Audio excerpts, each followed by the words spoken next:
కుటుంబాన్ని భార్య గురించి మాట్లాడితే వాళ్ళకి బాధ కలగదా అని అడుగుతా ఉన్నా.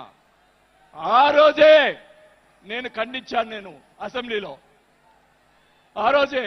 అలాగే మన నాయకుడు పవన్ కళ్యాణ్ గారు, ఆయన గురించి మాట్లాడావు పోసాని మురళీకృష్ణ గారు. ఆయన కళ్ళైన చేస్తుంటే లక్షలాది మంది జన సైనికులు నీకు తుప్పు తుప్పుగా రాలగొట్టేవాళ్ళు. ఆయన మౌనం వహించారు. నేనైతే చెప్తా ఉన్నా, కుటుంబాన్ని అలా మాట్లాడారు కాబట్టి వాళ్ళని 9 నెలలు, ఇంకా 9 నెలల తర్వాత అరెస్ట్ చేశారు. నేనైతే గవర్నమెంట్ ఇచ్చిన మరుసటి రోజే లాఠీతో రాలగొట్టించి లోపల వేయించేవాడిని కూడా ఈ సభకు అర్థం చేసుకుంటా ఉన్నా.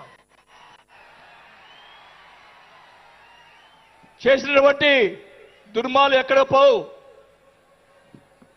దుర్మార్గాలు ఎక్కడికి పోవు. ఒకటే చెప్తా ఉన్నా,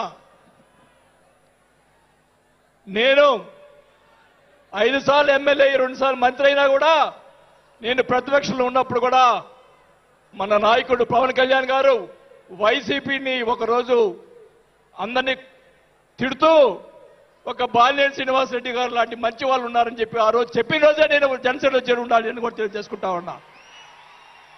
ఆ రోజు చేరకపోవటం నా దౌర్భాగ్యం. నేను ఈరోజు చెప్తా ఉన్నా, స్పీచ్ 9 నెలలు అయిపోయిందమ్మా ఇవ్వటం, అందువల్ల గొంతు ఇది అయిపోయింది.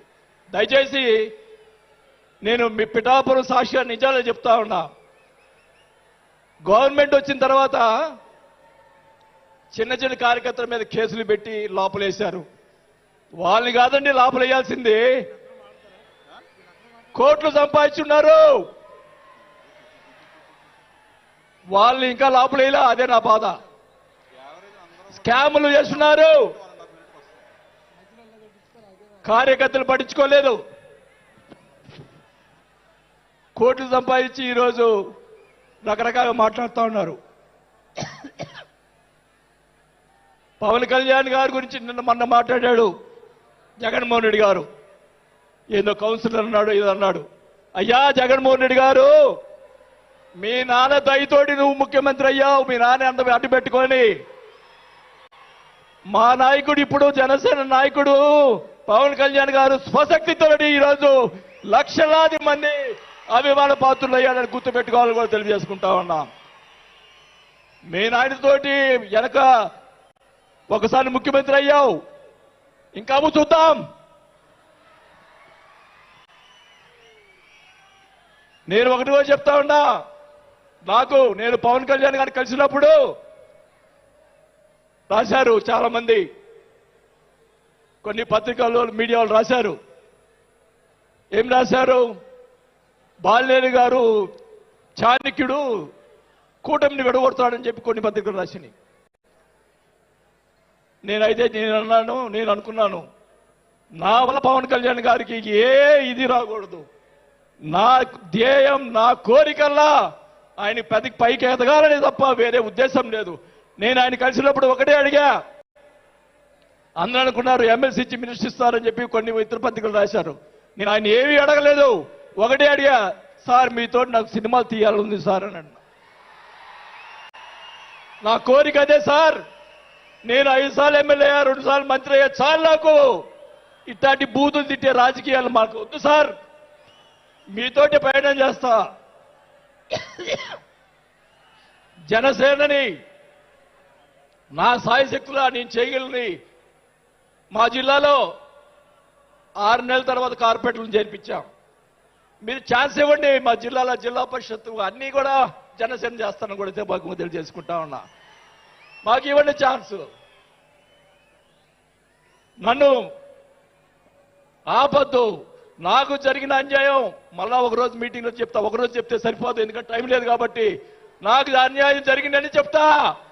జగన్మోహన్ రెడ్డి గారు చేసినటువంటి అన్యాయాలని చెప్తా, నాకు జరిగినటువంటి అన్యాయాలు. నేను ఒకటే చెప్తా ఉన్నాను సార్, మీకు కూడా దయచేసి జనసేన కార్యకర్తలు చూస్తున్నాను. అన్ని నియోజకవర్గాల్లో ఎమ్మెల్యేలని చాలా మంది గెలిపించారు, కార్యకర్తల్ని జనసేన వాళ్ళని పట్టించుకోవటం లేదు.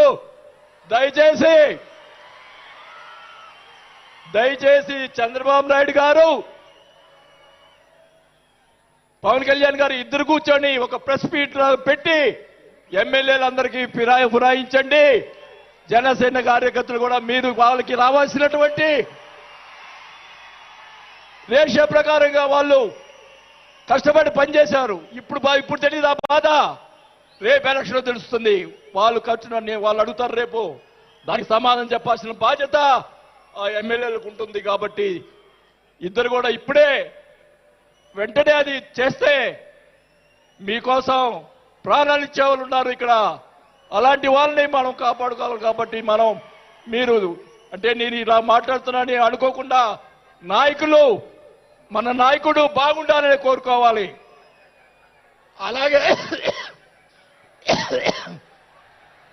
అలాగే మీరు కూడా జన సైనికులు కూడా మీరు కూడా మీ పక్కన వాళ్ళని మంచిగా చూడండి.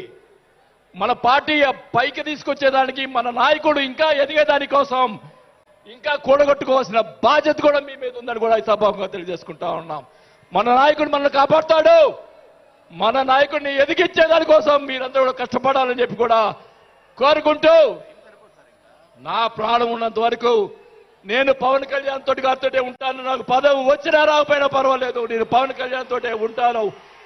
నేను రాజకీయంలో నాకు జరిగిన అన్యాయాలు ఒకటి కాదు, రెండు కాదు. మా నాన్న ఇచ్చిన నీ ఈరోజు ఛాలెంజ్ చేస్తున్నా పిఠాపురంలో అమ్మవారి సాక్షిగా మా నాన్న ఇచ్చిన ఆస్తిలోనే నేను సగం భాగం పైన నేను అమ్ముకున్నాను ఈ రోజు అని కూడా ఈ సభాముఖంగా తెలియజేసుకుంటా ఉన్నాం.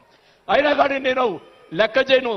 నాకున్నటువంటి ఇది కూడా, నాకున్నటువంటి మా వియ్యంకుడికి నాకున్నటువంటి ఆస్తులు కూడా జగన్మోహన్ రెడ్డి గారు కాజేశాడని కూడా ఈ సభాముఖంగా తెలియజేసుకుంటా ఉన్నా. కాబట్టి అది త్వరగా మీరు చెప్తాను.